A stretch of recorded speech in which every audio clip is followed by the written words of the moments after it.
আমার আল্লাহ চারটা মেয়েকে নবুয়তি টাইটেল দিয়ে সম্মানী করে দিয়েছেন।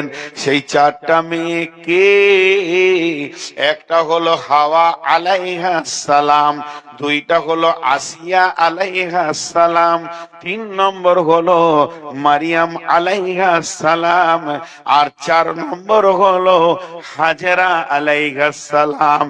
স্তন্যপায়ী সন্তান, বিস্কিট খেতে জানে না, রুটি খেতে জানে না, দুধ পান করা কোলের সন্তানকে কোলে নিল, ঘোড়ার পিঠে উঠে গেল। হযরতে ইব্রাহিম ওই মিশরের মাটি ছেড়ে দিয়ে কাবার দিকে আগাতে শুরু করলেন। আল্লাহ নিশানা দিয়ে দিলেন, বিবাক্কাতাম মুবারাকা, তুমি মক্কা মুকাররমায় চলে যাও। সেটা তখন জনহীন প্রান্তর, একটা পাখি নাই, একটা আপনার ছোট কীট পতঙ্গ নাই, চারিদিকে ধুধু ধুধু ধুধু মরুভূমি আর বড় বড় পাহাড় উঠছে নামছে উঠছে নামছে। সেই হাজার পাহাড়ের ভিতরে সামান্য একটা জায়গা, আপনাদের এই জালসার জায়গাটা সমান কি এর ডবল হবে, কি এর থেকে আর একটু হবে, তার বেশি হবে না। ইব্রাহিমের জামানায় এখন পাহাড়গুলোকে ভেঙে বেশ বড় জায়গা করে নিয়েছে। ওই রকম জায়গাতে চারিদিকে একটা তিন দানা সবুজ ঘাসের দুটা পাতা নাই, রুষ্ট পাহাড় রু রু রু রু করছে, আর মরুভূমির বালুগুলো মরিচিকা ভাসছে। ওই জায়গাতে সন্তানকে আর প্রেমিকা বিবিকে রেখে আসতে হচ্ছে। হুকুম কার না আল্লাহ। মা বোন, বিবেকের দরজাটা একবার খুলবো না? যে আল্লাহ মহিলাকে দিয়ে এই ঘরের কাজ নিচ্ছে কেন? বিবেকের দরজাটা কি একবার খুলবে না? চাপাই থাকবে প্রেসার কুকারের মতো? খুললে আমার মনে হয় হেদায়েতের অনেক কিছু রাস্তা খুঁজে পাওয়া যাবে। সেখানে নিয়ে গিয়ে পৌঁছিয়ে দিল। আল্লাহ বলছে রেখে চলে আসবে। ইতিহাসবিদরা বলছে 2-3 দিনের শুকনো খাবার, ভিজে খাবার তো টিকবে না। শুকনো জও রুটি হোক, ভাজা ভুজি হোক, 2-3 দিনের খাবার, একটু পানি মশকে বা একটা মাটির হাঁড়িতে ভাঁড়ে, এইটুকু নিয়ে ওদেরকে নামিয়ে দিল। ইব্রাহিম চলে আসছে, যেদিকে তাকাবে 20-50 কিলোমিটার লয়, 200, 100, 200 কিলোমিটার কোন ঘর বাড়ি না, ফাঁকা আছে। বস্তি পাহাড়ের ধারে, হয়তো এরকম বিশ্বাসজনক যে এলাকায় আছি তা নয়। হাজেরা বলছে, ইব্রাহিম বিষয়টা বুঝতে পারলাম না। দুইটি কথা তাফসীরে এসেছে। কেউ বলে ইব্রাহিম আলাইহিস সালাম বলেছিলেন আল্লাহর হুকুম, কোন কোন ঐতিহাসিকবিদ বলছেন ইব্রাহিম এটাও বলতে পারেনি, তার মুখটা থরথর থর করে কাঁপছিল, শুধু এতটুকু ইশারা করেছিল আসমানের দিকে।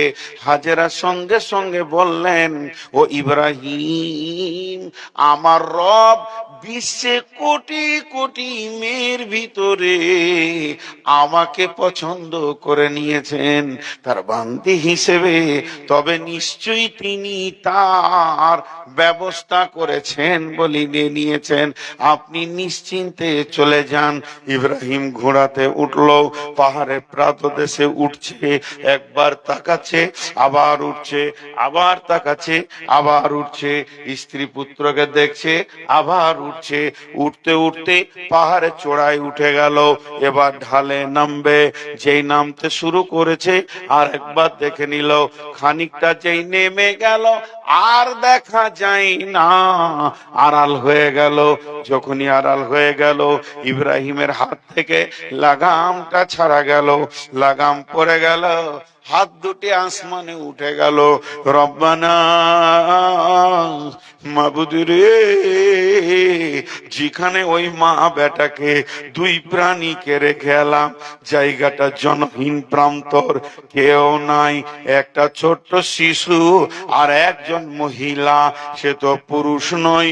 ও আমার রব, ওই জায়গাটা জনসমুদ্রের জন্য কিয়ামত পর্যন্ত কবুল করে নাও।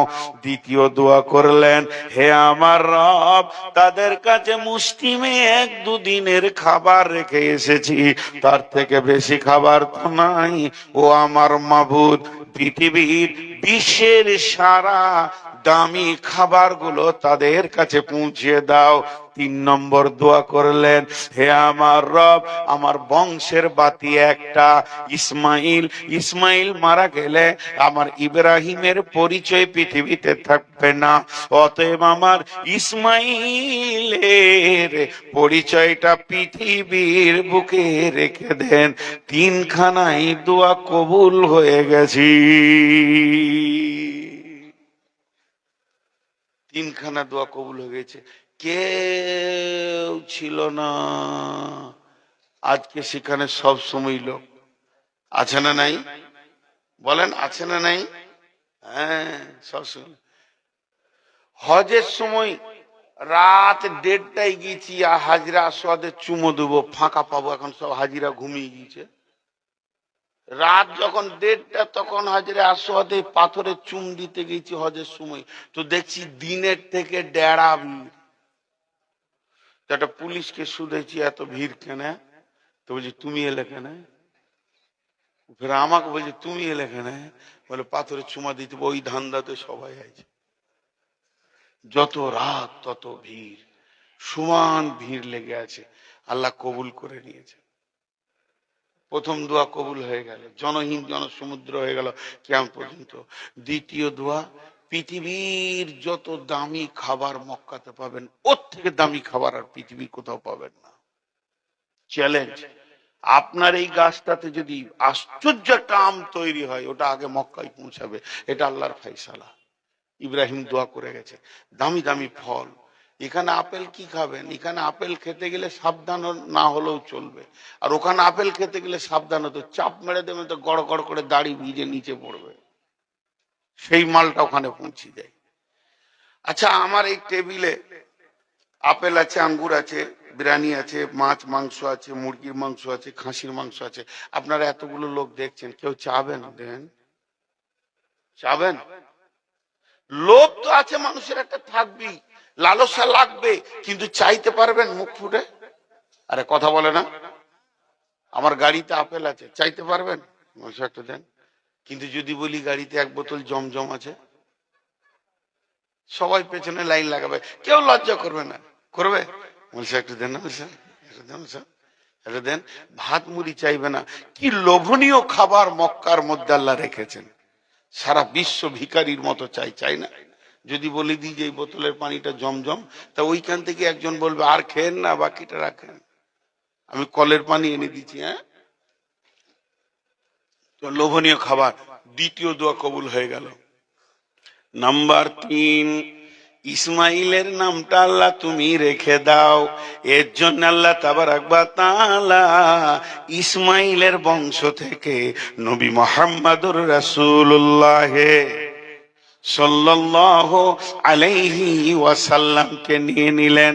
ওই ইব্রাহিম কত বড় কাজ করেছেন বন্ধুরে। আমার আল্লাহ বলছেন, ফিহি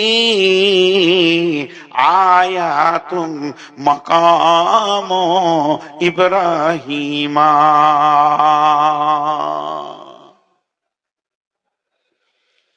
জি, ফিহি আয়াতুম মাকাম ইব্রাহিমা। আপনাদের জামে মসজিদটা কোথায় আছে? এটাই? মাশাআল্লাহ, মসজিদের পাশেই রয়েছি, মনটা ভরে গেল। মসজিদ, মসজিদকে ভালোবাসলে রহমতের ছায়াতে কিয়ামতের মাঠে জায়গা পাবে। আচ্ছা, এখন একটা কথা জিজ্ঞেস করব, আপনারা উত্তর দেবেন। আমি নূর মোহাম্মদ বলছি, গোটা মসজিদটাকে ভেঙে উড়িয়ে দেবো, উড়িয়ে দিয়ে যতটা জায়গা আছে ও 3 গুণ জায়গা এখানটা কিনবো, যত কোটি টাকা লাগে। কিনার পর আপনারা যেমন করে বলবেন ওই রকম নকশাতে মসজিদ হবে, যত কোটি টাকা লাগে আমি একাই দিব। কিন্তু শর্ত হচ্ছে ওই যে মিম্বারে যেখানে খুতবা দেয় ইমাম, নামাজ পড়ায় মেহরাব, ওর পাশের জায়গাটা 10 হাত বাই 10 হাত স্টেজের সমান বা স্টেজের হাফ আমার নিজস্ব ব্যক্তিগত থাকবে। মানবেন? এতগুলো লোক বলেন মানবেন? ওখানে আমি পানের ঢপ করবো আর কি, ওটা আমার থাকবে, বাকি আপনারা যা করবেন করেন। পৃথিবীর কোন মুসলমান মেনে নেবে না যে আল্লাহর ঘরের মুসল্লার মাঝে কোন ব্যক্তিগত কারো জায়গা থাকবে। তবে শুনেলেন এই মসজিদে কতগুলো ক্যাপাসিটি আছে, একসঙ্গে নামাজ পড়বে কতগুলো, 500, 1000, 2000। আমাদের যত বড় বড় সুজাপুরে মসজিদ আছে 1000, 1500, 2000।